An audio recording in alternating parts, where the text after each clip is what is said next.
Welcome to the Twilight Lounge. This is good for the Jews. We are the Jews. Shalom. He is Eric Goldbrenner.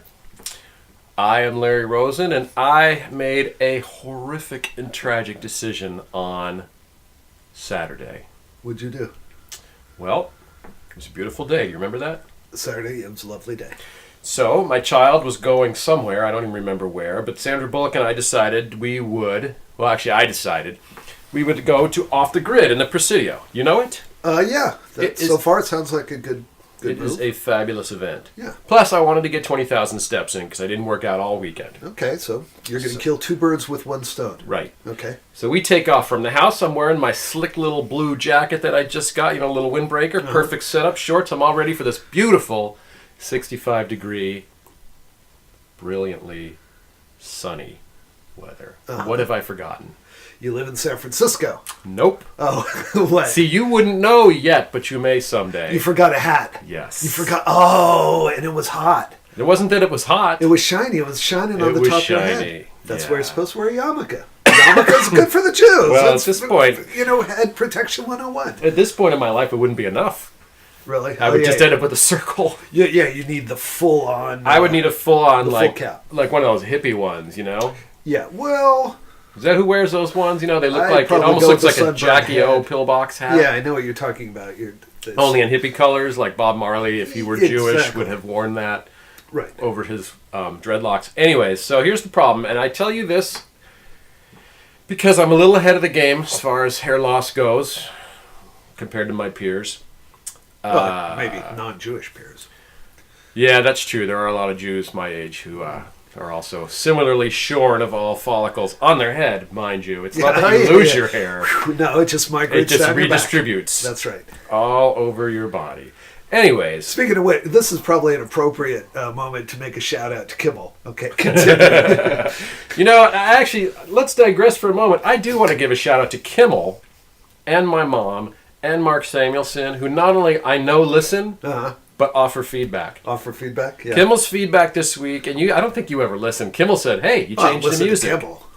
I mean, to his feedback. I mean, you listened to the show. I changed the music this week. Really? Yeah, I decided I wanted something different. Our intro music was a little slow, so I changed it to something else off that same Camper Van Beethoven album that also sounds a little klezmer-y. Yeah, Yehudi. Yeah. Anyways, when I started losing my hair, which was a very tragic thing because I was working in the music industry in Seattle in the 90s at the time. Yeah. Bad business to be in. Yeah, you can imagine. Bad place to be. A bad time. The whole thing was, it was a perfect storm of bad. You use minoxidil. Immediately after that, I became a high school teacher, and I was very gray, and Sandra Bullock said, hey, why don't you color your hair? I said, all right.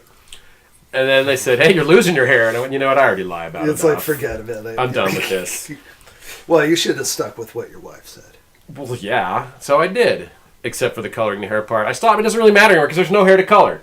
Actually, you got more hair up there than you say. I mean, I recognize you're thinned out, but I can see when you let the follicles grow in. He shaves his head. When you let it grow in, you got pretty good coverage. But now at this point, since it's so white, I do look like an old man. Well, you are an old man. I can't... As am I. It's okay. Do that anyways. And probably the shaving head doesn't help when it comes to sunlight. Well, that was your problem, right? You were out there in the sun. I was out there in the sun. And I actually thought, I always think of it. Because, Dad, I know you're listening, and I know your head is often bright pink because you don't wear a hat. Yeah. There's, either... And here's the thing. If it's hot, you're going to burn your head. Which I'm reminded is awful. Yeah, it's not just... I mean, I got to say, I'm a little thin up here, too. I get sun now. You get a little sun there? I just went river rafting, like I said, with Kimmel, which is why I made the comment about your body hair. But, I put sunscreen on the top of my head. Got a bunch of Jewish guys and you're singling out one for having body hair. well, Kimmel's exceptional. Well, he's an extraordinary many ways. specimen, I got to say. I got a little burn on the top of my head. Yeah, right? but you weren't wearing a lid, so I put sunscreen on it. No. Oh, yeah, I got the spray on sunscreen, I put sunscreen on it because it's not so... It's two things. It's your head's right up there and it's getting all the sun and the heat and everything, but you also don't want to get like little marks and moles and stuff on your head. It's just not healthy for your scalp. It's not good, and it's weird. The one thing I realize, when you have no hair, you people with hair, you just take it so for granted. Not just that it's so attractive, but how it shapes your life. Because I always need something on my head. Unless it's like overcast and 65 degrees. Because if it's hot, I'm covering up. If it's cold, I'm covering up. Okay, fair enough. You need to cover your head for practical reasons. Right. But you said that whole attractive thing. I think you look pretty good with, shaved head. You were lucky to have a nice face. Imagine you're one of these dog face guys with skinny little... I mean, luckily you're, like we've been saying, the athletic Jew. You got the nice face. So you got the shaved head. Okay. You could be this dog face, little skinny wormy guy going around with all sorts of pockmarks and stuff on his head. But you're also used to it. What's funny is my kid sees a picture of hair and he thinks it's hilarious. It is funny. I saw those pictures the other day. I was like, holy cow. What the heck? No, it's a trauma. It is a trauma. Did I tell you, by the way, I interviewed a guy last week who wrote a book about trauma. Yeah. Did I tell you this already? No, you did not. Oh, yeah. It was first something I'm writing. And he wrote a book about how people who go through intense trauma often come out the other side better than they were before. It's not the same with losing your hair. That's a trauma. Right. Yeah, you're just stuck. It was the strangest interview, too, because he's a therapist. You ever interview a therapist? No. That is not a natural state. It is not a natural state of being to interview a therapist. Don't ask him about child rearing advice. I'll tell you that. No, I didn't. My kid's way... He asked me about child rearing advice because his kid's 5. That's better. But he's way... but a therapist, obviously, they don't want to talk about themselves. They want to talk about you. Yeah. So, I thought they're supposed to listen. They do, but they also want to solve your problems and hear your stuff. So it's funny trying to get them to just, well, what? Oh, you need to wear a hat. The problem with you is you have sunburned head. You need a hat on your head. I'm trying to figure out what nationality that accent you just did is. As doing my Roman carp impersonation. Who? He's a friend of ours from the community. I always like to. That name's familiar. Why do I know? Who is he? He's someone. He's one of Emma's husband friends. I think I know the wife. You probably do. Okay.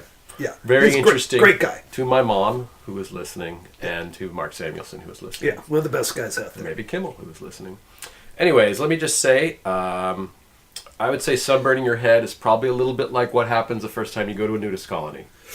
Assuming this is the 1950s and you're into nudist colonies, which I would never ever be because I'm not a naked guy, which I was reminded of today. I'm not a naked guy either. I'm interested. I thought you might be. In fact, this is going to sound kind of weird, but I thought of that today because my morning was very compressed because it's finals week. School didn't start till 9.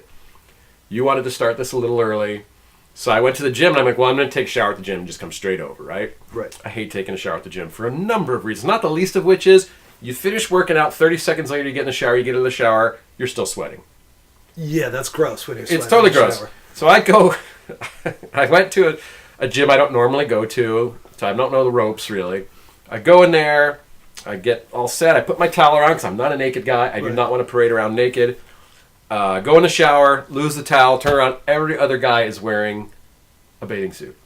In the shower? In the shower. And those guys are even worse than you. You're wearing a bathing suit you're in 6th grade? I know, and I'm thinking well, you're not getting clean. Yeah, I mean, you gotta wash your junk off, man. As my mom used to say, you're upstairs and you're downstairs. Was this a Jewish gym? No, they were mostly Asian. So they're not all covered with body hair. Nope, none. So what are you washing? The sweat just slides right off if you're all skin. We're the Jewish guys. We got all the body hair. I know. But let me tell you what we can get that they can't get. An awesome lather. That's right.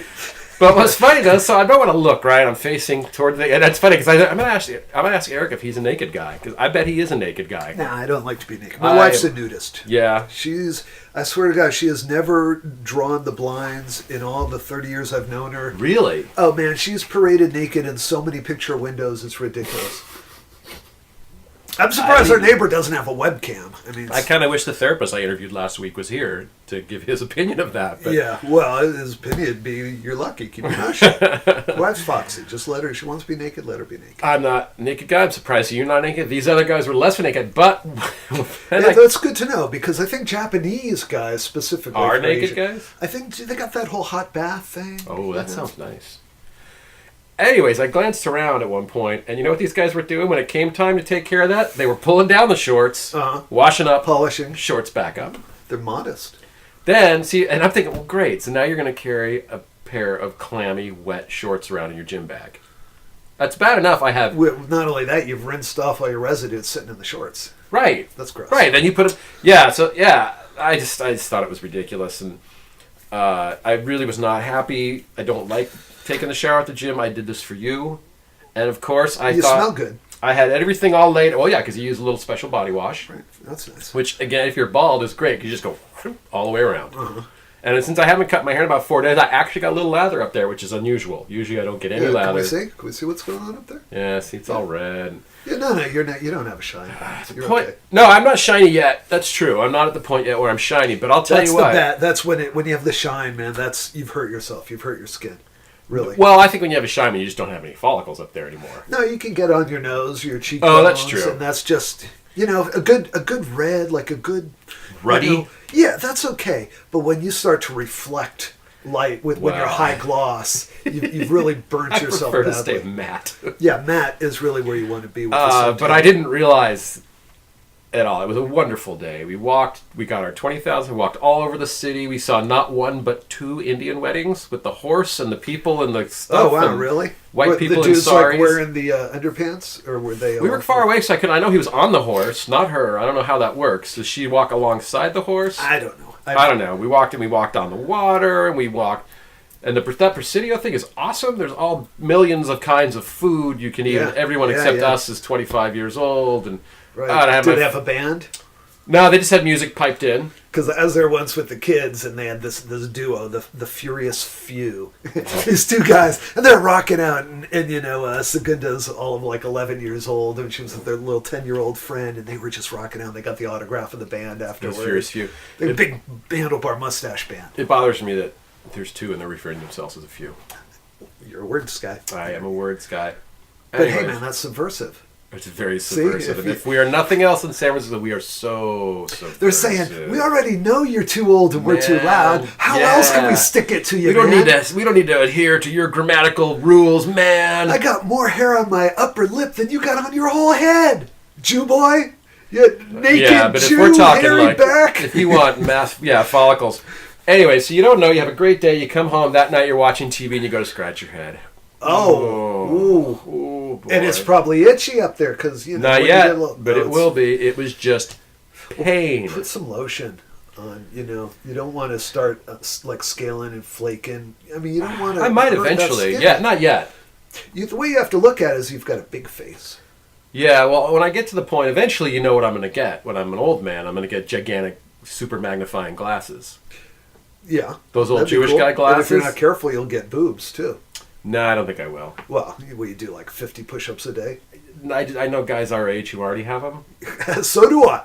I'm not going to mention any names. Yeah, and I'm not even close. I am my father's son in that regard, which I'm very happy about. Yeah, but you think you're Thanks, not Dad. a naked guy now. Just wait till you'll go like tricolor scalp from too much sun exposure. You get the big boobs, your hairy head to toe. Those guys, but isn't it great when those guys are walking around without a shirt on? They're just like, hey, man.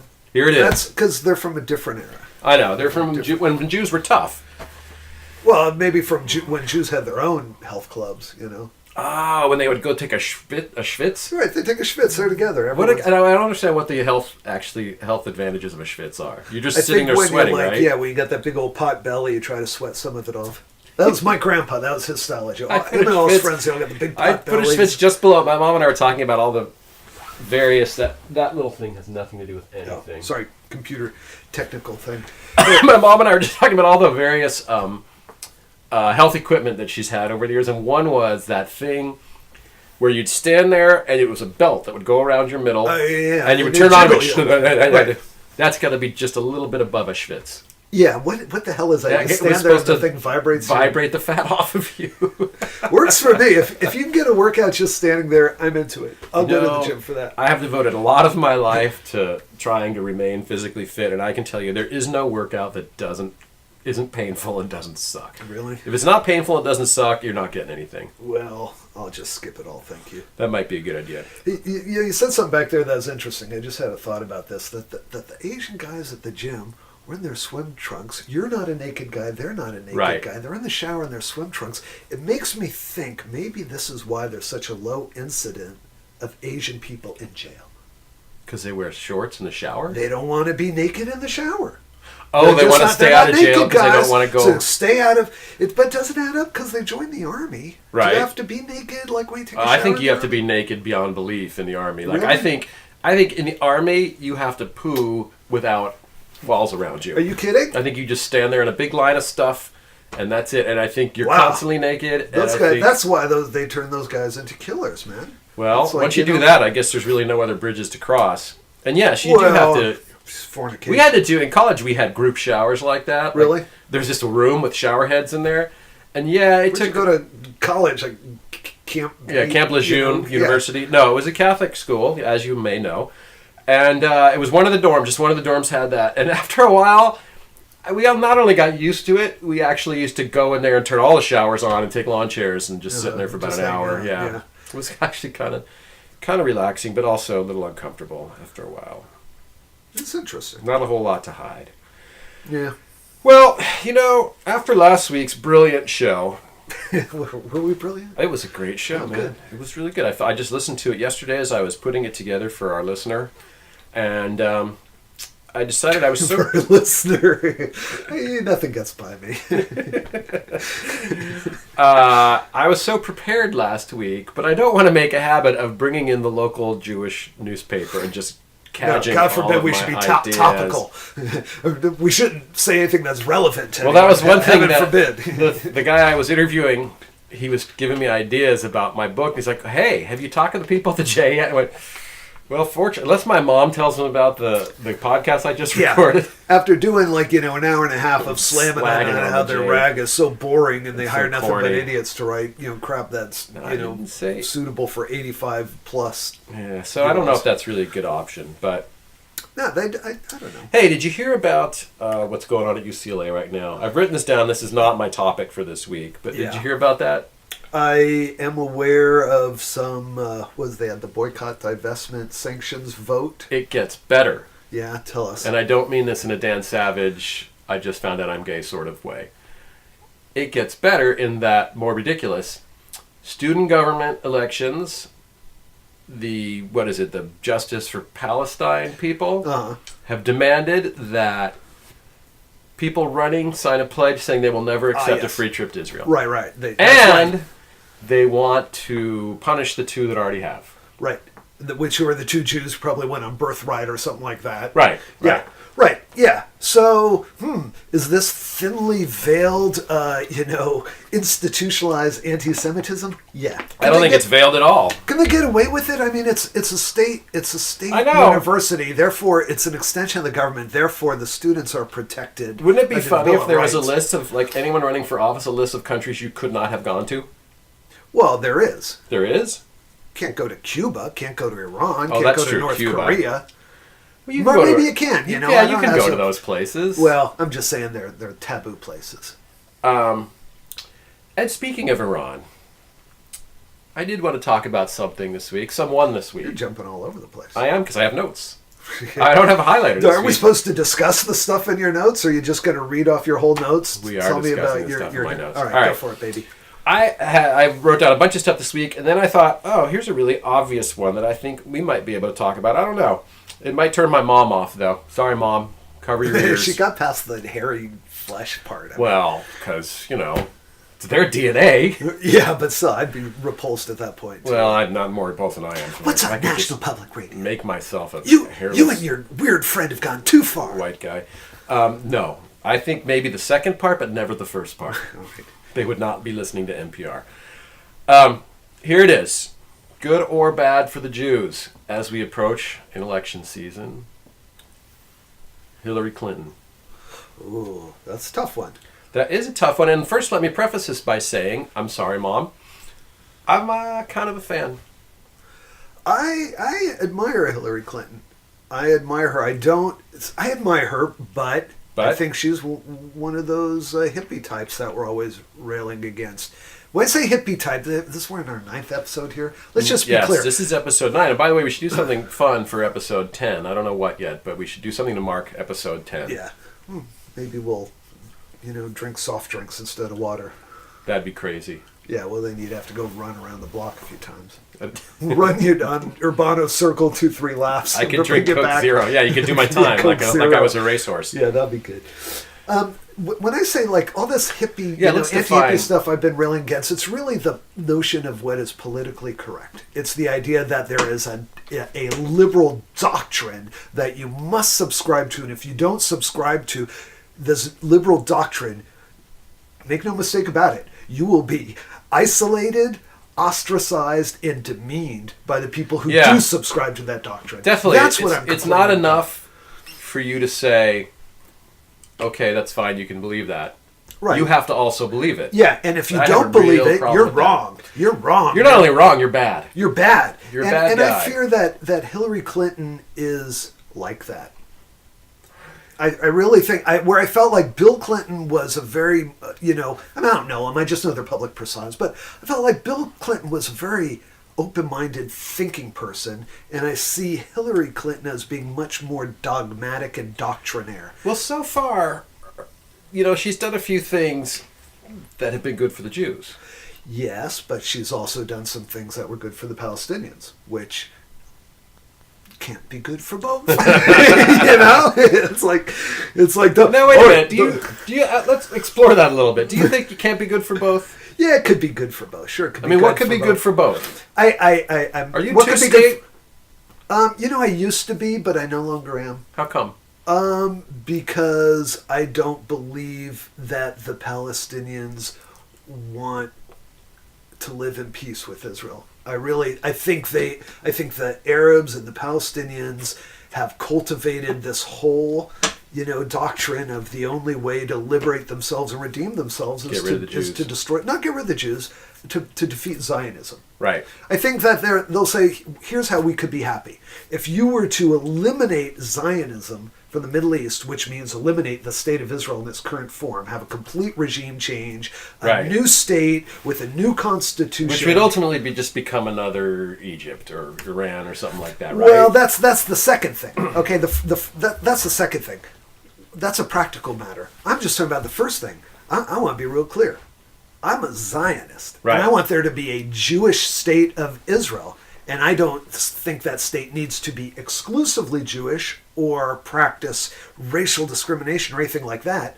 To be honest, I don't have all the answers to how about they would go about doing that and deal with their problems. But they got the smartest people in the world right there running the country. They got some smarties. They'll figure it out. And you also have the most liberal-minded. Yeah, and you got liberal. I mean, the same Jews there that are here. You got the same liberal-minded thinking that brought you democracy, and and I mean, they're more democratic than anyone else in the whole frickin' region. People make all this BS. Oh, Israel's not really a democracy.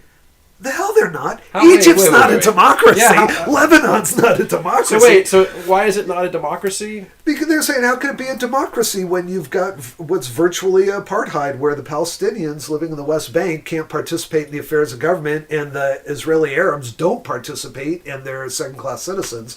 What kind of democracy? Is that, it's sort of like the same democracy you had in Mississippi in 1950. Democracy if you're white.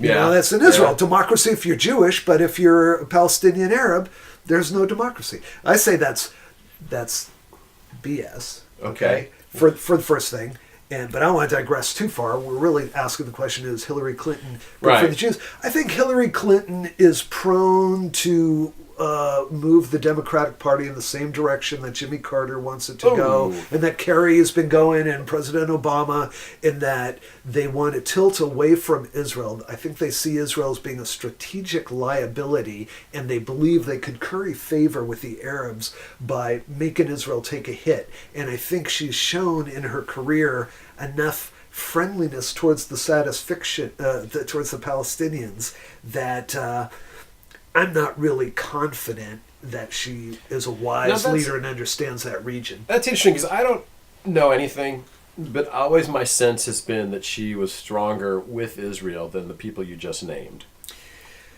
Well, I get the sense that she, and this is not necessarily about Israel in particular, but I get the sense that she's one of those politically correct hippie liberals that we always talk about. And the problem with those types, and this is why I see the problem being with Hillary Clinton. Did they have a punch list? And President Obama. No, well, you can say that. I see it. I mean, I wouldn't put it in those terms. By punch list, I'm assuming you mean list of the things they got to You check know what off I that. say?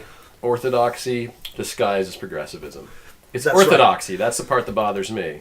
Well, the part that bothers me is that they're likely to pursue policies that are informed by an idealistic vision of what should be versus a realistic read of how the world works. I got to tell you, and again, I know nothing, but I always thought of her as the practical one. Well, she was the practical one. Yeah, I don't. You know, I think I like Hillary Clinton as commander-in-chief. Yeah. Because I think she is practical, and I liked when she was running against Obama in the primary. They asked, what would you do, like if the Russians pulled some shit, and she said, I'd retaliate. I don't know if it's Russians, but whoever it was. She's like, I'd retaliate. And she didn't say she didn't want to meet with the clown and the grinning clown from Iran. Yeah, I don't need to meet with anyone. I don't need to understand the situation any better. I know someone she didn't hits want to go to you Durban. hit them back. First thing, you're the United States of America. Someone hits us, hit them back. Yeah. Stand up for yourself. Draw a red line. Say this is what we will not tolerate. We're all about diplomacy and politics, but if you're going to act against us violently, I don't care what your rationale is. You might be right.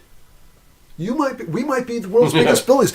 Doesn't matter. You push us, we're going to push you back, right? Well, and I think that's the right policy, and I think that's where the Obama administration's failed. Okay. But that's about all I've got to say about Hillary. That's good. Otherwise, as president, really? I'm not going to vote for her. No. Okay. I don't know who she'd be running against. It don't matter. She's old. She's not that old. She's going to be 70. That's not that old. She'll be 70 when she ran. All right. Who was an old president? Reagan. Reagan was old. How old was he when he ran? I don't know. 68. So they're about the same age. Yeah, but no one thinks of her as old. You know why? Because people live to be 90? Because she's a baby boomer. And they never get old. Well, this is true. I mean, technically, I'm a baby boomer also. Oh, I don't know. Last year, I'm not giving you that. 1964. Yeah, because you have How was Woodstock? I heard it was great. Yeah. I wasn't there. Yeah. I remember the Summer of Love. How was that commune you were living on down there in Pacifica? No, we're rightists. Thank you. Yeah, I didn't. We're the Edsel, not the. You're the Edsel. I will say that I'm tired of baby boomer presidents. I would love to have a president that represents my generation, but it'll never happen because my parents' generation was never represented. So why would we? I don't know what you're talking about. First of all, you're the I'll same tell you what I'm generation talking as about. me, baby boomer. No, wrong. When you were born 65? Yeah. So but you're not a baby boomer either. Yeah, I am a baby. Well, all right. World War II vet presidents, Vietnam War vet presidents, nothing in between. Nobody born in the 30s. Yeah, well, went right from the 20s to the 40s. Okay, the next crop is going to be, the Gulf War generation, right? The generation whose entire people born in the 70s foreign political, sensibility is based on a relationship to the Mideast, and they don't know nothing about Europe, and they don't know nothing about East Asia. I got to tell you, sometimes I just wish I didn't have to think about the Middle East. Yeah, you and who else? Everybody. Right. Well, you do. You know, I know. Why? Because I remember reading about this. They're the fastest growing population of people on Earth, and they want to set us back 1,000 years in terms of social. I remember reading years politics. and years and years ago it might have been Esquire of all places when I would buy Esquire. It must have been the 90s. Did they have nudes? Was that nude? No. Esquire was like, hey, here's 65 things a man should do to be a man. Oh. I remember reading Esquire, and it said, the next war will be fought against a madman in a turban. I went crazy in the 90s, and they also said the scariest man in the world is Osama bin Laden. Turns out they were right about bin Laden. Did you know bin Laden lived in San Francisco? Really? On top of Nob Hill. Briefly. 1970, really? I think, he lived here. Well, I'm not surprised. You ever see a picture of the bin Laden family at that time? He's just like a teenager. Hey, all Western looking and happy. Oh, really? Yeah. Really? Oh, no. yeah. Well, I'm not. Look, the bin Ladens, there's hundreds of them. I know, and they're a dynasty. Insanely wealthy. Right. And, he's one bad apple, or is he representative of the bunch? I don't know. Who knows? All I know is he would wear a... I always cracked me up when they would show him in his robes and he'd have a G-Shock watch on. Uh-huh. He always had the G-Shock watch. Yeah. He probably did on the day he died. He was a lefty like me. Old habits die hard. And by that I mean he threw with his left hand. Yeah. Except he's throwing grenades. I was throwing 65-mile-an-hour fastball. When I was in grad school, I had my... we first had email.